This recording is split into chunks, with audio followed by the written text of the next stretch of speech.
Welcome everyone, I'm Clementi and you're watching the Panther Report.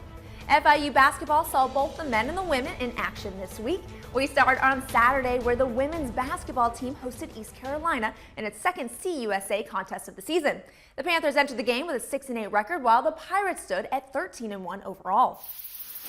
ECU was on fire as the Pirates quickly took an 8-0 lead. The Panthers would battle back, eventually tying the score at 35-all. The second half displayed the competitive spirit of these two teams. With time winding down, ECU lays it in, and this game is headed into overtime. The Panthers are the first to score, but ECU would not back down. This back-and-forth affair came down to the final shot. Again, ECU goes for the win. It's no good, and FIU survives with a 76-75 overtime victory. ECU receives its first conference loss. FIU improves to 7-8. Earlier in the week, FIU put Rice to the test. On Wednesday, the women hosted the Owls. After falling behind by 9, the Panthers' D kicked in, forcing several turnovers and taking the lead. But the Owls would control the second half, eventually capturing the 59-41 win over FIU. Moving on to the men, FIU travels to Ruston, Louisiana to take on Louisiana Tech. This was their 7th meeting, which a series tie was earned in the Sun Belt Conference.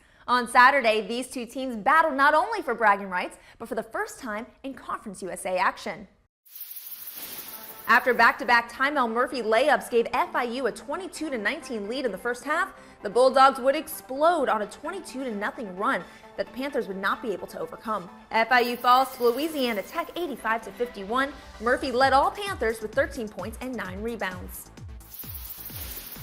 On Thursday, the men traveled to Houston, and that's where they jumped out to a 7-0 lead.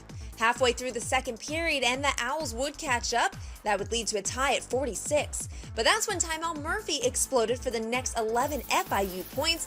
They would capture the 71-60 W, which marked the first conference victory for the Panthers as members of Conference USA.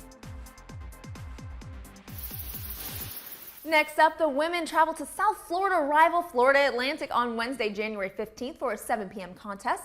The men stay at home and welcome Old Dominion the following night. See that game live from Lime Court at U.S. Century Bank Arena at 7 p.m. Thanks for joining me for another edition of the Panther Report. Have a great week.